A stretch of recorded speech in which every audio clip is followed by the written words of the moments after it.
Thank you, Brittany.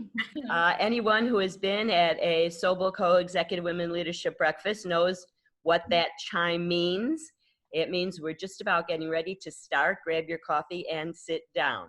So I am Sally Glick. I am a principal and the Chief Growth Strategist here at SobelCo.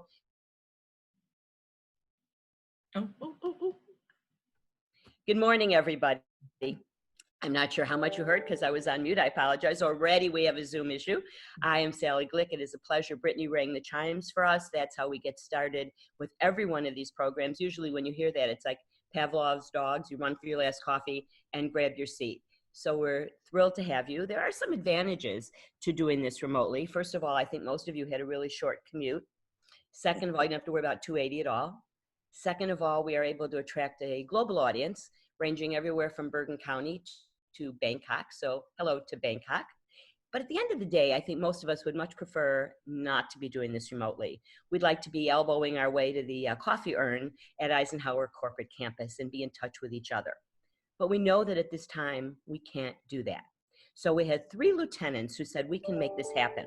We have Colleen directing the group and Brittany and Becky saying we can use the tools of Zoom to capture the essence of what we have that's so important at the women's breakfast. There's an energy and an enthusiasm and a passion that takes place within this room and has been for all of you who have been there actually for well more than a decade. And we're going to have that exact same experience this morning. So I'm thrilled that you're all here. We know there are 3 elements that make this a real success that you have said are the most important to you. The first is our focus on the nonprofit community. The second is the extraordinary presentation. And the third is the opportunity to network with each other. So we're going to start with that nonprofit focus. You're all accustomed to the process that at the end, if you have an announcement to make about your organization, we'll be glad to make time for you to do that. But we're going to begin by putting the spotlight on the nonprofit that we're honoring today, and that is the Mercer Street Friends. This organization is absolutely fabulous, and we're lucky enough to have the CEO, Bernie Flynn, here to share some insights about the group. And in advance, I'd like to thank you all for being so generous to the organization that we're supporting today. So Bernie, it's your turn. All right. Thank you, Sally. It's a pleasure to be here with everyone. We actually work with Sobel at Mercer Street Friends. I've gotten to know some of the principals there. In addition to, I've known Sally for quite some time, and we appreciate what Sobel brings to the table.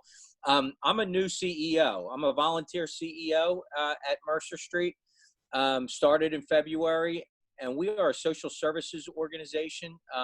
We are involved with family and parenting supports. We have a preschool in Trenton.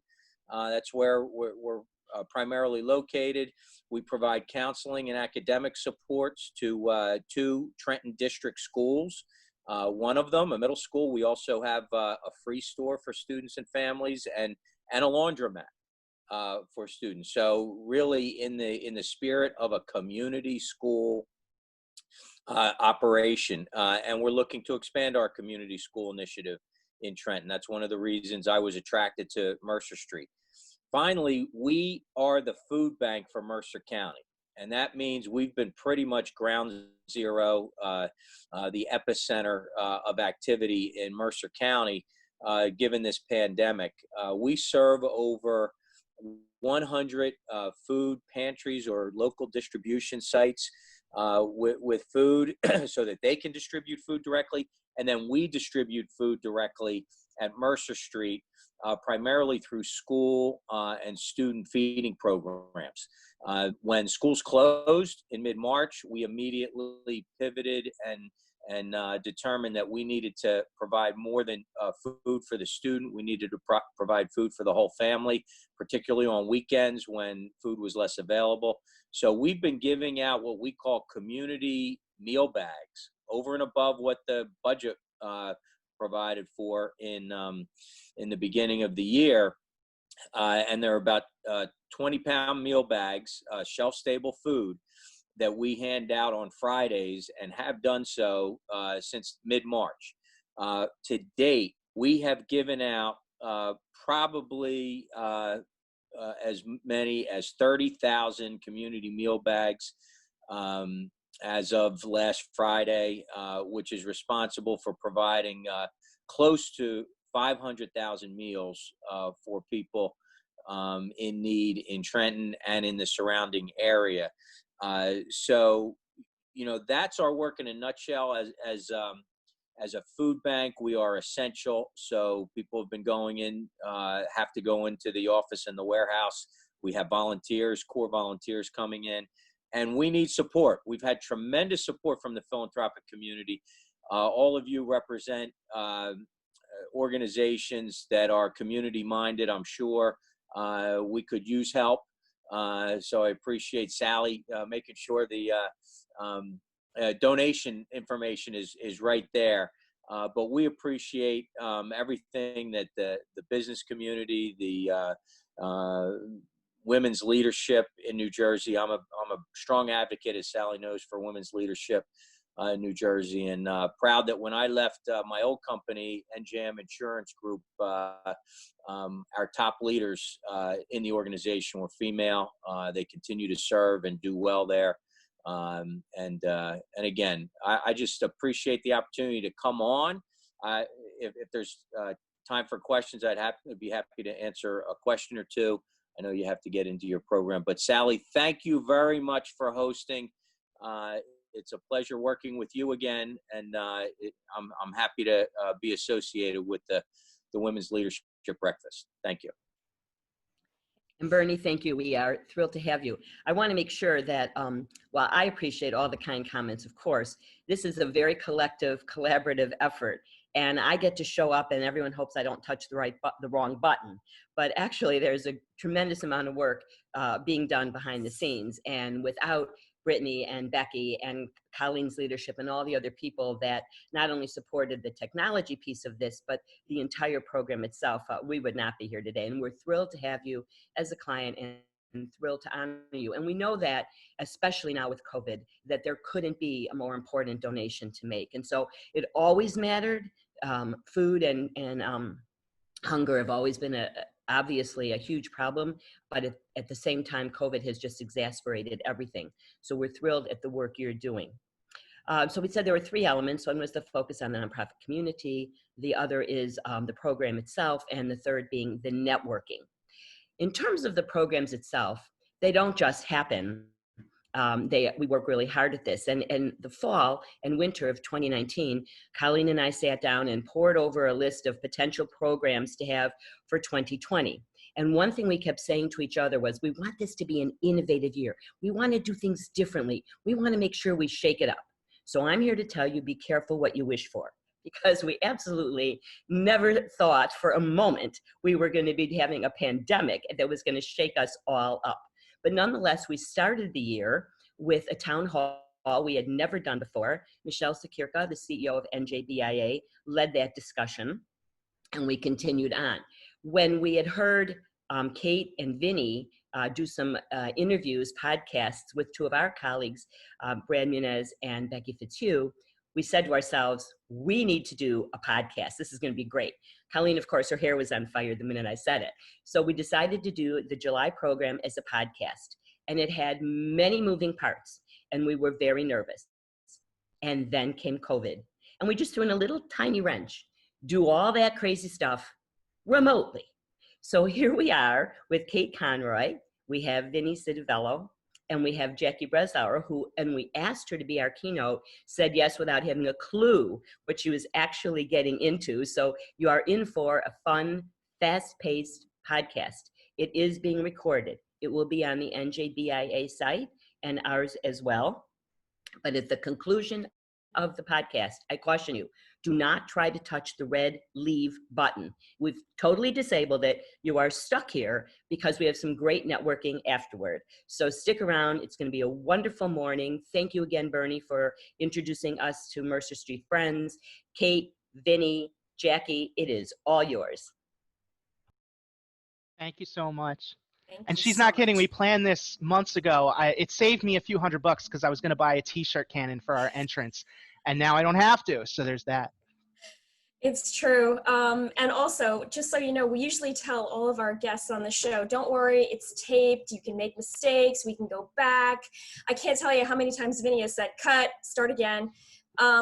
Not so today. This is totally live. Yeah. So if we make a mistake, it's a mistake. So as Sally mentioned, this is a podcast. This is our show, Other People's Business, which is the podcast from the New Jersey Business and Industry Association, the largest statewide business association in the country.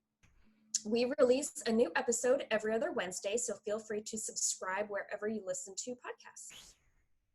So with that out of the way, it's my honor to introduce Jacqueline Breslauer of Valley National Bank. Jackie, all of our people here are live, but for the sake of our podcast audience who are theoretically one day going to be listening to this in their cars commuting again, say hi, let the audience hear your voice. Hi, everybody. It's Jackie, and I just want to say that I'm thrilled that Sally has enough confidence in me, as well as Vinny and Kate, to launch this, because she's absolutely telling the truth. I had no idea what I was getting myself into, but SobelCo is just such a wonderful, wonderful organization, and the Executive Women's Leadership Group is so focused on something near and dear to my heart, paying it forward with nonprofits and whatnot. There was no way I could say no, but Vinny and Kate are right. If we make mistakes or I say something wrong, please forgive me, because it's not going to be able to be taken back. Exactly. Okay, so we usually start the show with an icebreaker. Today's icebreaker is, what are you currently binging?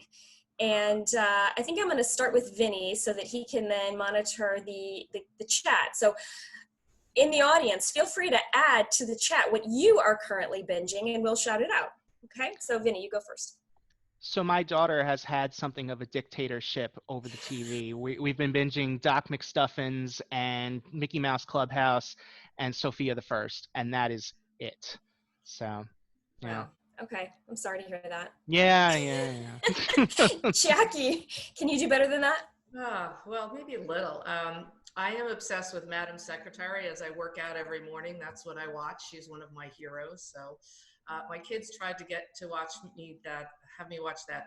What was that Lion Tiger show? You guys know what I'm talking about, right? Crazy people. Oh, the Tiger King. Oh, yes. I only saw an episode or two of that, though. That's what she says. That was a hard show to watch, I'll be honest. It was. Yeah, that was a hard show. Probably you can stop at the one episode and you got the gist. Well, yeah. So I'm currently binging RuPaul's Drag Race. It's a show that I've been aware of for a really long time, and only recently got into it because a friend said that I absolutely had to, and they were right. It is some of the best entertainment, and I am not a reality show person, but it is some of the best entertainment I've seen in a very long time, so very excited about that. Vinny, you want to shout out what other people are watching? Absolutely. Karen in the chat is watching The Floor is Lava, which is what I have actually been sneaking in the few moments that I can. That's a Netflix game show kind of a thing. Unsolved Mysteries on Netflix. I didn't even know. Is that back? Is that like a rerun of the old ones? Bernie Flynn watching Breaking Bad. That's a great one. Great episode. We've talked about that show. a lot on our show. Yeah, we have. Yeah. That and Better Call Saul. Angeline is watching Hamilton. I've gotten through about half of it, and I absolutely can't wait to watch the rest, but my daughter came in, she's 3, and she started screaming that we weren't watching her stuff, so I couldn't finish it. Dictatorship. Yeah. Yeah, exactly. Oh, Unsolved Mysteries is a reboot, and it's so good. That's what I'm hearing. Oh, very cool. All right. Okay. All right, so Jackie, the reason that we've invited you here, or that Sally invited you here, is because you're going through an amazing career. I want to hear about your story. Story. So no pressure or anything, you know. Just, right. Start at the beginning. How much time do we have? No. making good time. Don't worry about it. I think it's a very lucky, blessed story.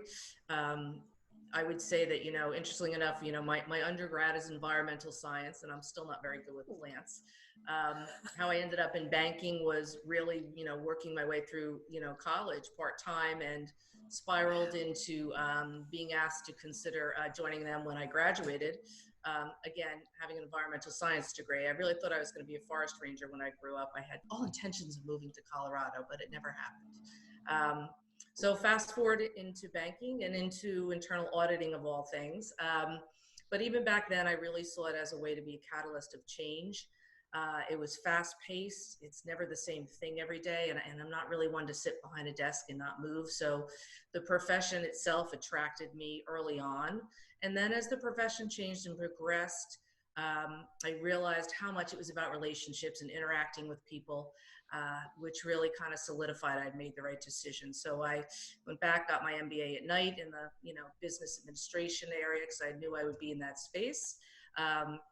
Spent my time studying to get a few certifications to make sure I could back up what I was doing. And it's been a journey since then. I ended up with CIT, which some of you are familiar with, for 17 years. And it was quite a ride. A company that, through the financial crisis actually went through bankruptcy and came back out again in 30 days, which will be a white paper someday. And so it was an opportunity to really see all different sides of people, which again, you'll hear me mention that a lot because my whole career has been about relationships and finding the right mentors and coaches that still keep you motivated, and surrounding yourself with great people, which was why it was hard for me to leave. I was not looking to leave. I was asked to consider Valley, a bank that was on a great journey, like a lot of mid-sized banks. Their effort to remain relevant and competitive, and they needed to be able to change not their culture, not just their culture, but their approach, especially in the auditing area. They were on a journey. It was a journey that, having met with the CEO, who's amazingly brilliant, full of energy, and very much focused on the community, again, was hard to say no to. I'm very much about, as I said, paying it forward, and Valley Bank is all about that. So it was the right culture for me. And after a year, I have not looked back. I have a new team that is amazing, and we're really enjoying the opportunity to help support the bank as it moves forward. And so here I am today. So two things came into my mind. I think it's amazing that almost nobody ends up doing for a living the thing that they went to college for. And I think it's amazing that we still ask high school seniors to choose a major and we expect that that's just going to work out fine for them. There's, doctors, lawyers, accountants, that group of people, they end up, but I was a history major. I'm in sales now. It's so funny. Very funny. It'd be interesting to take a poll. How many of us with college degrees ended up actually applying? Yeah, that's a really good poll. Put that in the chat if you don't mind, ladies. We would love to know how many of you are doing the thing that you thought you would be doing when you got to college freshman year. And the other thing that I thought was, over the course of a career, it's amazing how many people come into your life and impact it, whether they know it or not. I've had mentors, and I've also had I think of them as like stealth mentors. We've never had a conversation, but I ask them pointed questions or open-ended questions so that they can guide me in a way that they might not even be aware that they're doing. I think of Sally as a stealth mentor. We've never had a conversation where she's going to teach me all about life and business, but I ask her questions and she answers me and I learn from her. Can you talk a little bit about your relationships with people, the mentors, your mentees, perhaps people that might have been stealthily menteeing you? Sure. And yes, of course, Sally is one of them. She's an absolute move to action. You can do this. Really helps to pull your head out of the sand to say, really, that's me? Yes. Having said that, I have been very lucky to have a number of other mentors through the year, male, female, and I think you pick and choose what you want to emulate from them per se, and it's diversity for me. So that is taking a number of different people that I've worked closely with and taking some of their skills and attributes. All of my past bosses, I'd say I have been very lucky. There's not one that wasn't fabulous and I didn't learn something from, and be able to roll that all together is great. But I would also say that, by default, I end up being a mentor and a coach to a number of very strong women. And I have done that over the years, and I learned so much from them, and I don't think they ever realized that. It is such a two-way street because, again, it helps you to understand more about yourself when they ask you questions about certain things they think that you're pretty good at handling, that you're like, really, I am? And you learn about their strengths, and there's nothing more rewarding than being able to build that relationship and help to coach and mentor them and see them progress And again, selfishly knowing I learned probably just as much from them. As someone who's been both a mentor and a mentee, what's the best way to start that kind of a relationship? Well, as they say, and it's interesting, Vinny, I've been involved in implementing mentor programs, probably on 3 different occasions.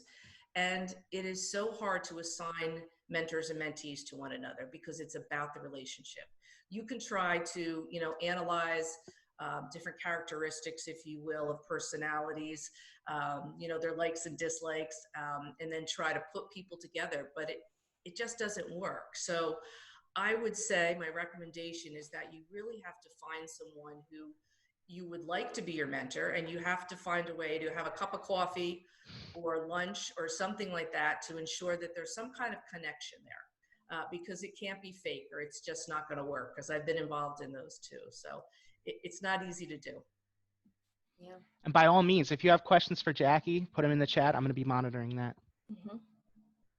So in one of our pre-taping calls, you said that someday you wanted to live on a ranch. I did. How do you, when you think about life in suburban New Jersey and you think about life on a ranch somewhere, do you think that there's a line from point A to point B, or do you think that that's going to be a little bit choppier to get to? I think choppier. Definitely.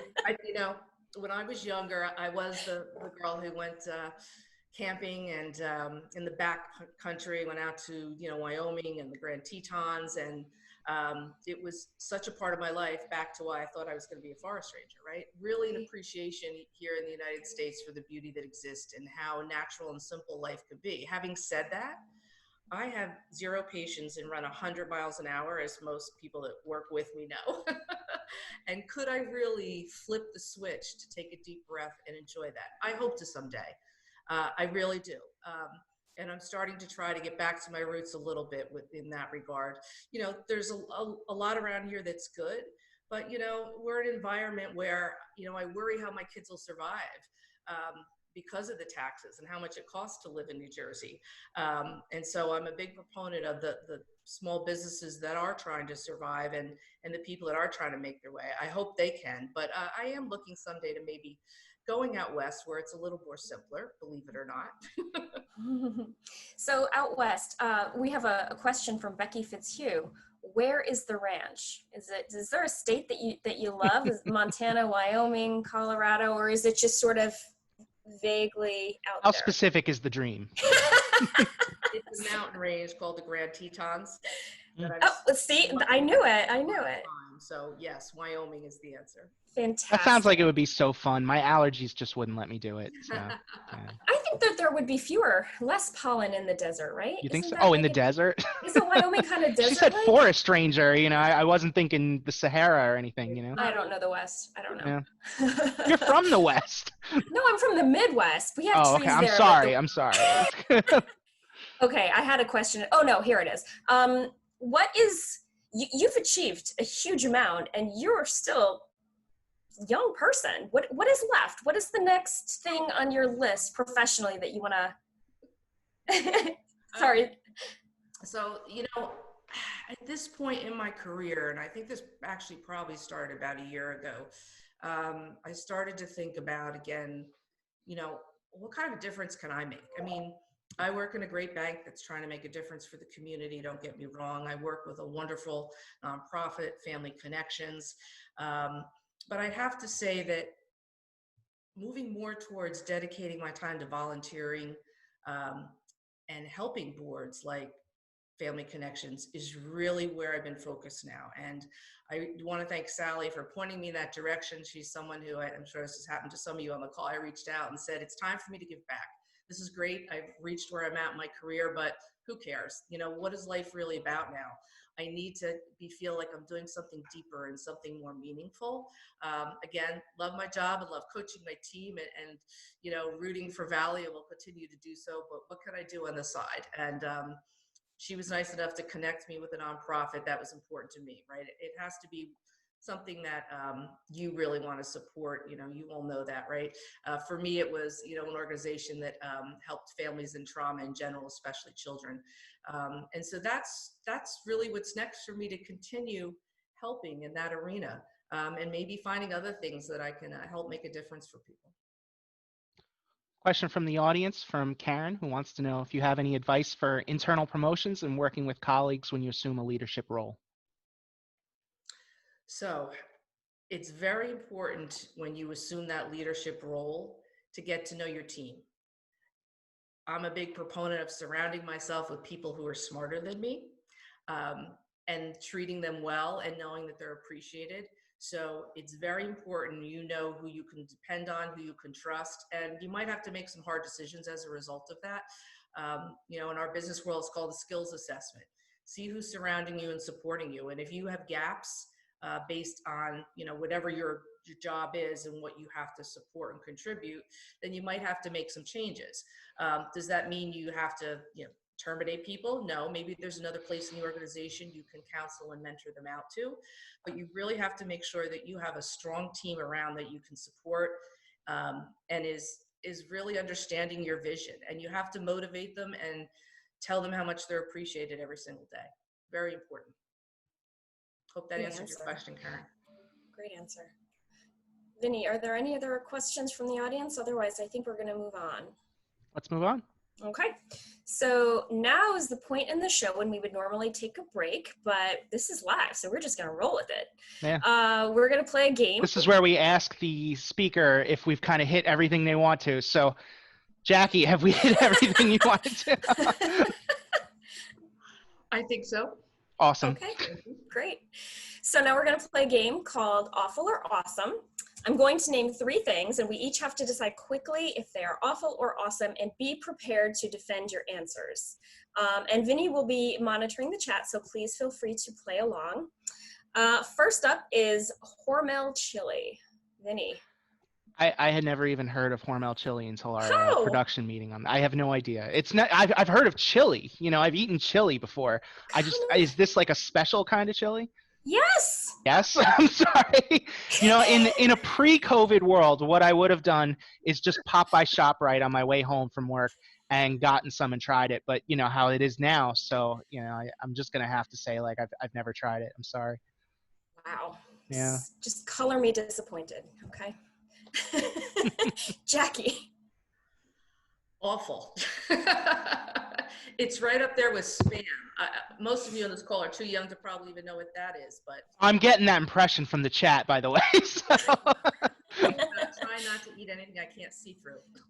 Yeah.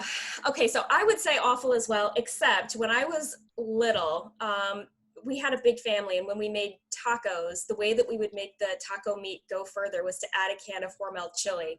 And I didn't know that that was passe or not a thing to do until I moved to the East Coast.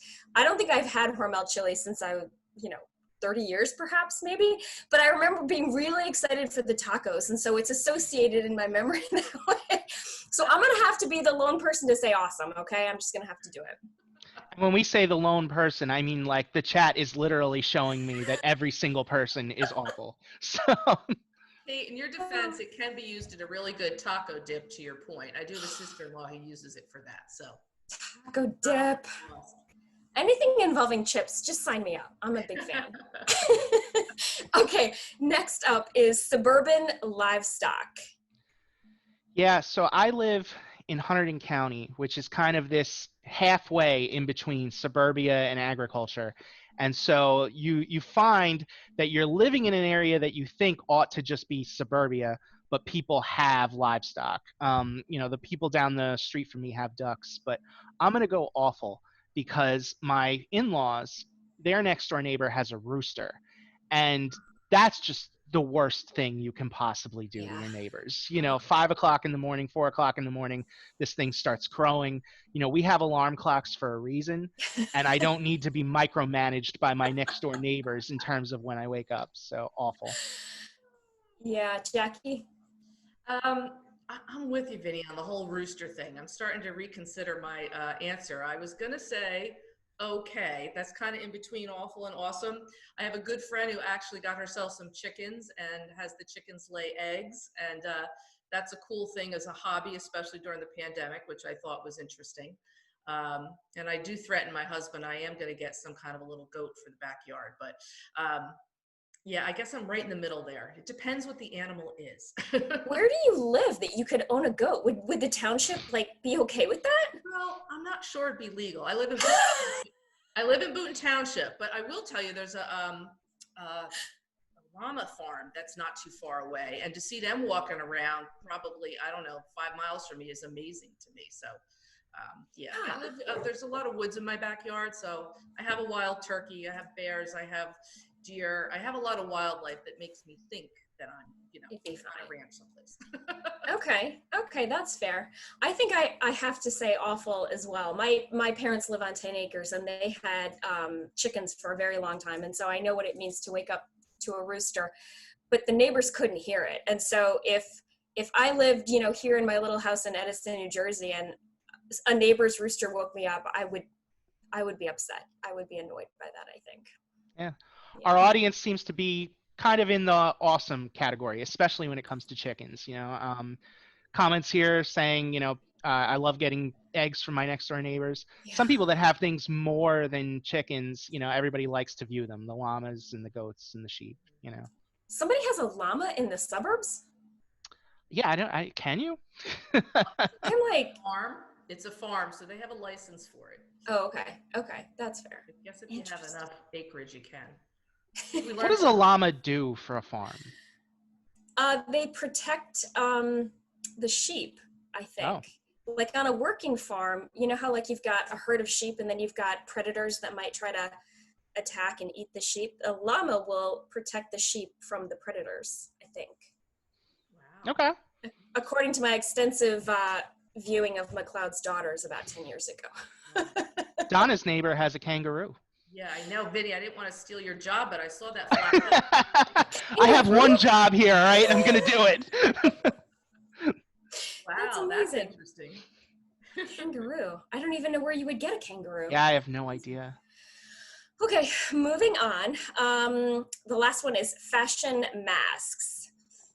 I'm going to go awesome on that. Yeah. I think it's another way to customize things. We're all kind of in this world now where we have to wear them. So as long as we are, we might as well, match and everything. I don't have a lot of the fabric yet, but I ordered some special fabric, with stuff like, it would be like very obscure movie reference, kind of like the same fabric so-and-so would have worn in X movie. So I'm looking forward to making some masks out of that. That's awesome. Yeah. Jackie. And when I say I'm looking forward to making the masks, I am going to give the fabric to my wife because I have no idea how to sew. So I didn't want to do that to you in Yeah. public, but offline I was going to say, are you really going to be the sewer or is Tara going to be I'm going to help. I cut the stuff out. She gives me the template. It's Okay. like a cardboard thing. I put it over. I cut and then I hand it to her. Shout out to Tara. She's amazing. Shout out. That's awesome. Okay. Jackie? I think that's awesome. I really haven't taken the time to think about a design for myself. My whole family are huge New York Giant fans, so I have a feeling that's in my future as a birthday gift, like it or not. But I just love when I'm out and I see people that have taken the time to design a mask that represents their personality or something they like, because Vinny's right. We might as well have fun with it, right? Yeah. So I'm an avid royal watcher, and on Instagram this week, the Queen of Spain and the Queen of, I think, Sweden, both were wearing masks, the exact same fabric and color as the gown, with jewelry, with the tiara, like it was the full nine. Wow. And the mask it was kind of amazing and super impressive. And I was thinking like goals. I need to like somehow incorporate a mask that matches certain pieces of my wardrobe if I need to do something special outside. I was really impressed. I think it's awesome. Okay, Vinny, anybody from the chat? Yes, so Karen had the idea of support your local museums, get one from their online gift shops. Ooh, good one. Yeah.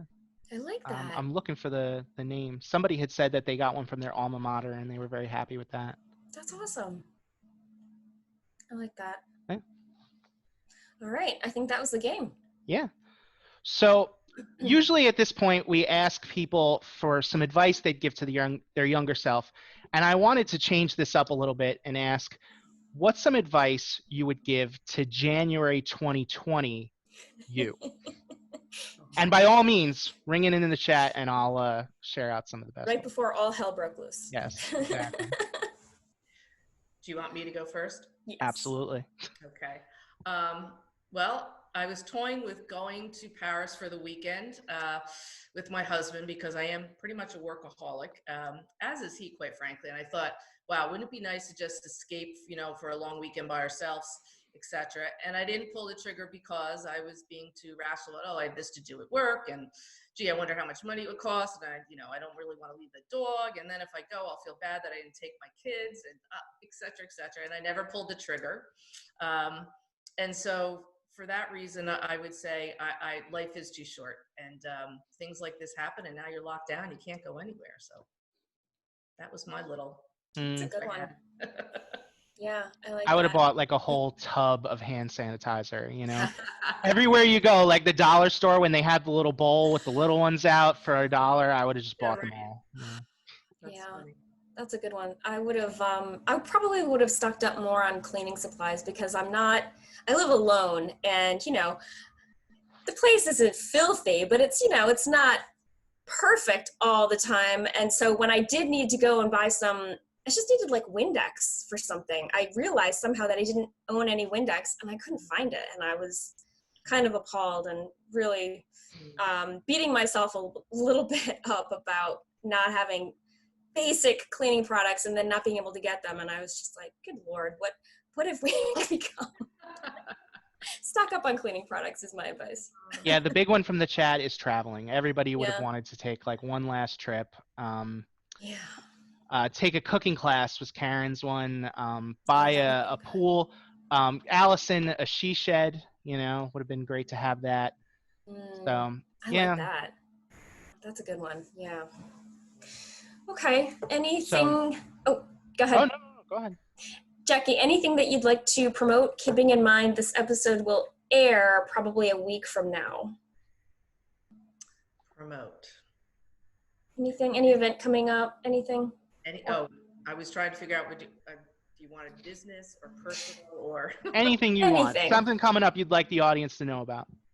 I would just like to, step back and say, think about giving back in some way to whatever charity is dear to your heart in this time, because they really are struggling, and there are so many of them out there that are dealing with, I think, the repercussions of this pandemic that have yet to hit.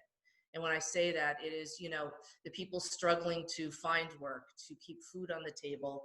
I know I sound dramatic, but it's happening in your own backyard, trust me. It is the people that are home now that, no longer have an outlet to these nonprofits that help to provide counseling per se, right? If they are, I hate to say it, victims of an abuser, they don't have an outlet to school or to work anymore. And those abusers are home and probably cranky. They don't have jobs. Again, I know I sound like a Debbie Downer, but, as much as I am such a positive person and only surround myself with positive people, I'm also a realist about the world and what's going on. And I just would say that, I could sit here and say, family connections, please give to them. But I think it's important you give to the organization that makes you feel good to pay it forward, knowing that there will be some repercussions from this we have yet to see. That's awesome. I love that. So how can people get a hold of you if they need to, or, the bank, or follow you online? Actually, I'm on LinkedIn. My email address is very easy. It's J Breslauer, although spelling that is probably an issue, but I think it's on the advertisement somewhere at valley.com. And yes, I think, the power of networking, I didn't touch upon that because I know we're going to roll into it soon, but there is nothing like that. You don't realize the people you're going to meet in your lifetime that will either help you as a person or maybe help your child out or a friend. It's all about connections. So very powerful tool to network. And so I say that I'm very open to anybody reaching out on LinkedIn or sending me an email. Happy to chat. Fantastic. Awesome. That's our show, right? Yep, that's our show. I think I'm going to do one quick plug for our upcoming Women Business Leaders Forum. It's our largest event of the year, and this year it's virtual, the week of September 8th through 11th. I'll put the link for more info in the chat. If you enjoyed yourself today and you'd like to subscribe to the show, visit njbia.org/subscribe. We frequently have women business leaders on the show as guests, so if you think you'd like to join us one day and be in the hot seat, we'll put our contact info in the chat as well. At this point in the show, we usually thank our listeners and subscribers, and while we absolutely still do thank them, we also really thank all of you for joining us today. Thank you also to Mercer Street Friends, which gives away 2.7 million pounds of food annually, serving 80 different local organizations. Thank you to Jacqueline Breslauer for being our guest. And finally, thank you to SobelCo, especially Sally Glick and Colleen Logan, for making this happen. We know that Michelle Sakurka would have been a safer bet, but you took a chance on us, and we are super grateful. Yes, thank you so much. I am so honored and humbled to have been invited here today. Same.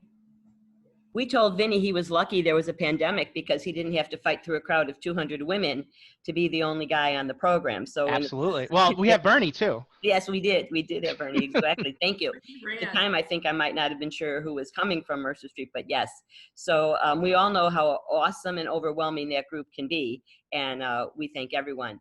A couple of comments real quick before we move into the networking. Jackie mentioned how important it was to surround herself with people smarter than her. And I am as smart as Jackie, and I have done the very same thing. So before we move on to the networking, I want to make sure that I say one more time that none of this could ever happen without an amazing collective team at SobelCo. And every one of you knows that without Colleen and her guidance, and certainly Brittany and Becky and all of the other women partners who contribute to this, Liz and others, it wouldn't be this program today. So I could throw awesome and awful questions at Jackie, but it wouldn't come out nearly as much fun as this has been. And thank you also, Kate, for reminding us about the September 8th program. I did write it down. I've checked it off my list, but I know that Colleen and I have never missed. We've been there from the beginning. This is certainly a fabulous legacy you've built, and they're wonderful programs. So now we have the fun of networking. Often there's an icebreaker question. We're going to have 2 10-minute segments. You're going to go into a group, stay there and have fun. You're going to come back, and then you go into a second group. Put your seatbelt on because you kind of fly through the air on the way, and it's a fast trip.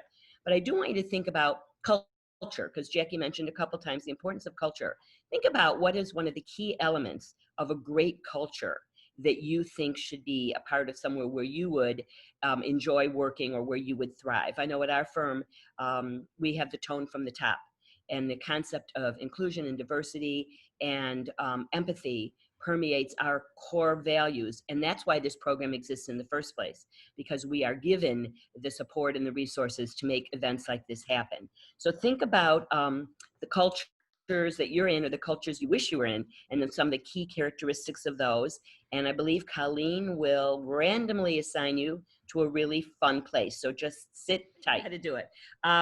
Does anyone have a nonprofit event coming up or something to share from the nonprofit community, your organization, or some training or a virtual event or anything going on that you want to share now? This would be the perfect time.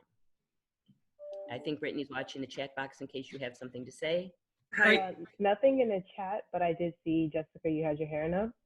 Yes. Hi, how are you? It's Jessica Padilla Gonzalez with the Housing Partnership. I just wanted to let everybody know what services we offer. So we are 100% virtual. Our organization now does homebuyer education online for anybody who's thinking about purchasing a home. Our organization serves clients of all income levels from $20,000 up to $200,000 a year. We work with 21 banks to offer special first-time homebuyer mortgages, and we also offer free foreclosure counseling to anyone in our community. It's all on our website, and we were able to transition 100% online. So everything is online for our agency. So we do free foreclosure counseling, pre-purchase counseling, and then we've also been assigned by the state to offer rental counseling for anyone who is behind on their rent and needs assistance. Jessica, can you name the company again, the organization? Housing Partnership. Okay. I'll put it in the chat. I'll put our website and my email. Thank you, Jessica. Such an important message. Anyone else? You know, this is a key part for us. So if anyone has something else to add, We're glad to share it. Laura Lannon did add that Homeless Solutions has an Amazon wish list. So you guys, I Does think you Laura can. want to say anything about it? Oh, sure. Am I Yes. I unmuted myself. Okay. Hi, everybody. I'm Laura Land, and I'm the current CFO of Homeless Solutions, Inc. We have an Amazon wish list, so if you click through from our homelesssolutions.com website, you can help send us some much-needed supplies like personal protective equipment for our homeless shelter in Morristown, New Jersey. Thanks. Thank you, Laura. Thank you. Karen, did you have your hand up? You're muted. Yeah, I just was typing it in the chat box that I just want to let everybody know that Grounds for Sculpture in Hamilton, New Jersey reopened to our members last week and will be reopening to non-members in the coming week. Watch our website for more information. We'd love to have you come back. We have 42 acres of open space and quiet if you want to get outdoors and get some socially distanced walking in. And a sense of peace and beauty, which we all need renewal of. It's magnificent space. Yeah, and our peacocks miss people, so come back, please. I think all of nature's animals are wondering, where did we all go to, right? Yeah. Anyone else? I thought Rana maybe had her hand up. Yeah, yes. Hi, everyone. This is Rena from the Women's Center for Entrepreneurship. We are offering all of our classes online, all virtual classes and counselings to start, grow, or pivot your business. In addition to applying for any type of government assistance like the PPP or the pandemic unemployment assistance as well for anyone.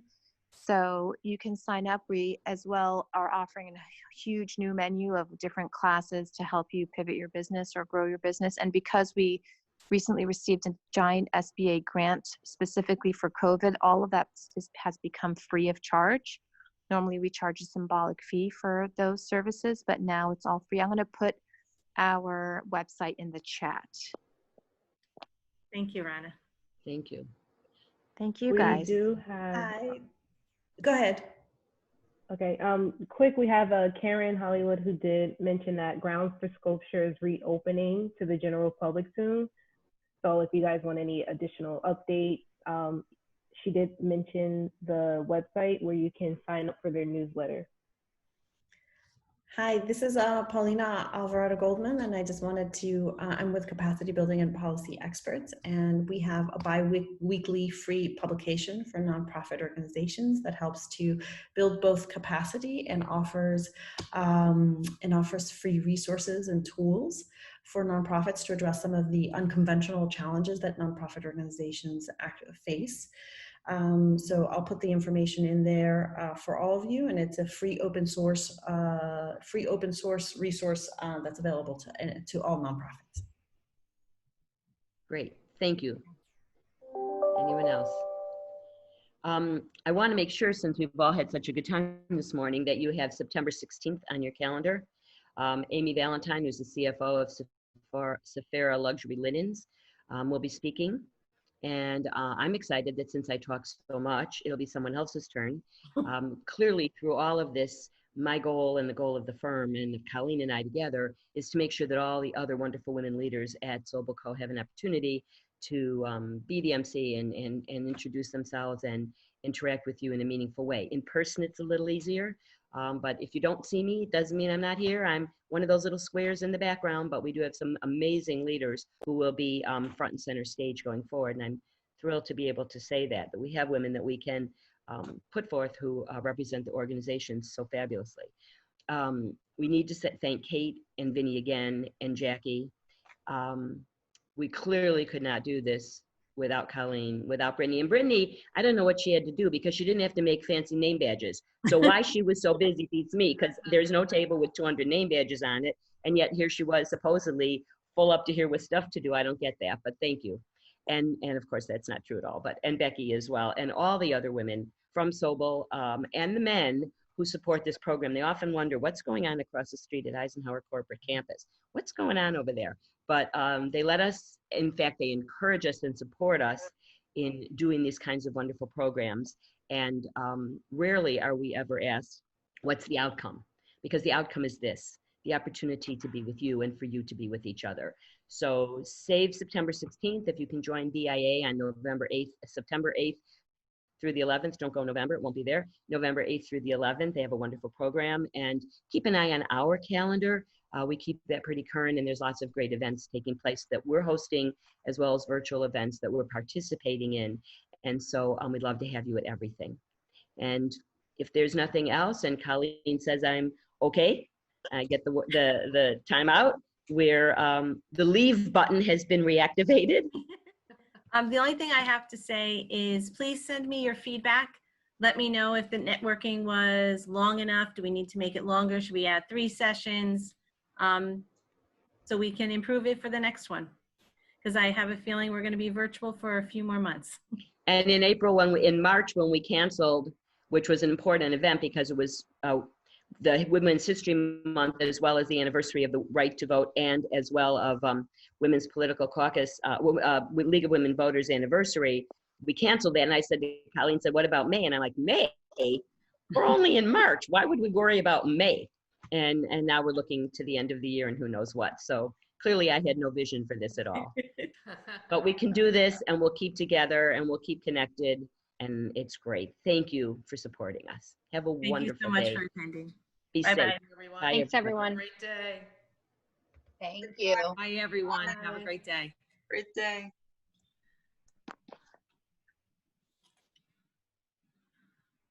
Okay.